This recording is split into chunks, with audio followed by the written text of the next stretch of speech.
A shekarar 1919, lokacin kisfewar rana, masana kimiyya sun yi mamakin ganin hasken taurari ya lankwashe lokacin da yake wucewa kusa da rana.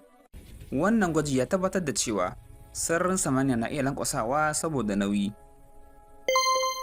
Albert Einstein ya zama shahararren masani a duniya daga wannan rana, don zamowarsa masanin kimiyya na farko da ya gano haka.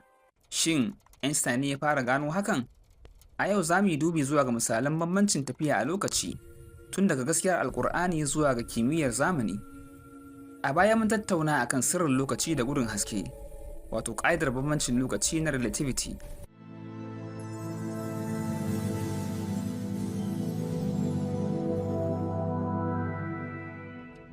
A yau, za mu zurfafa cikin misalan da ke tabbatar da wannan ƙa'ida da yadda take shafar rayuwarmu ta yau da kullum.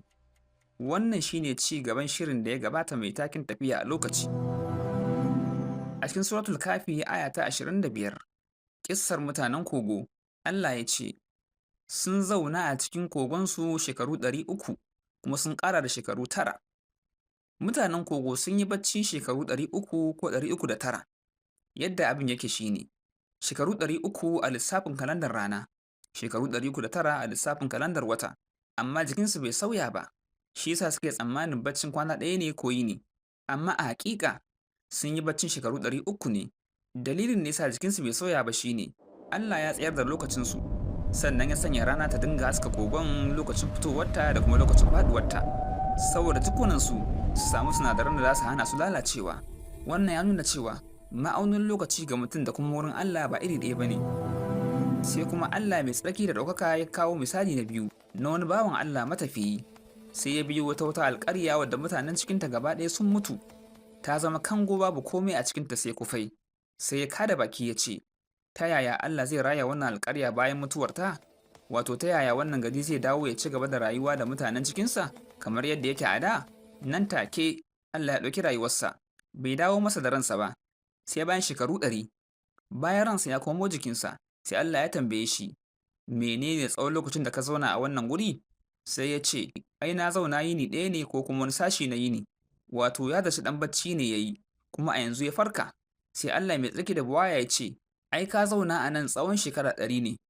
Don haka, ka duba abincinka da abin shanka ba su sauya ba, duk kuwa da shuɗewar waɗannan shekaru masu yawa, tare da kasancewansu abin da ya fi komai saurin lalacewa. Amma kuma ka dubi jakinka, ya mutu har ƙasusuwansa sun ratattake. Ka dubi ƙasusuwansa, za ka ga yadda za mu haɗa su, sannan mu lullube su da nama. Lokacin da komai ya bayyana gare shi, sai ya ce, na san lallai Allah mai iko ne akan dukkan komai. To Allah ya masa haka ne don ya zama hujja ga mutane game da ikon Allah na tayar da matattu ranar lahira don yi musu hisabi. Ƙa'idan tafiya a lokaci a wayarmu, wato relativity. Ko ka san cewa wayarka tana amfani da bambancin lokacin relativity kowane rana? Taurarin ɗan adam, wato satellites, wanda ke amfani da na'urar GPS, suna juyawa a saman duniya da gudun haske. Agogonsu na tafiya daban da na ƙasa saboda bambancin lokacin sararin samaniya, wato time dilation. Idan injiniyoyi ba su gyara wannan bambancin ta hanyar lissafi ba, na'urar GPS ɗinmu zai rika ba da kuskuren kilomita mai yawa. Baƙin rami. An yi amfani da wannan ƙa'ida ta relativity wajen hasashen wanzuwar baƙaƙen ramuka, wato black holes. Idan tauraro mai girma ya mutu, nauyinsa yana matse kansa har ya koma ƙarami ta yadda zai lankwasa sarari sosai. Hatta haske ba zai iya tserewa daga cikinsa ba. Wannan yana nuni da ikon Allah wajen halittar abubuwa na ban mamaki. Wasu masana suna cewa ƙa'idar relativity na iya ba da damar tafiya a cikin lokaci, musamman idan gudun mutum ya kusanci gudun haske. Wannan ba yana nufin tafiya zuwa zamanin da suka shuɗe ba ne, wato time travel to the past, sai da tafiya gaba a cikin lokaci ta hanyar bambancin lokaci. Wannan yana nuna cewa ba abu ne madaidaici ba, yana iya lankwasawa ko yin jinkiri.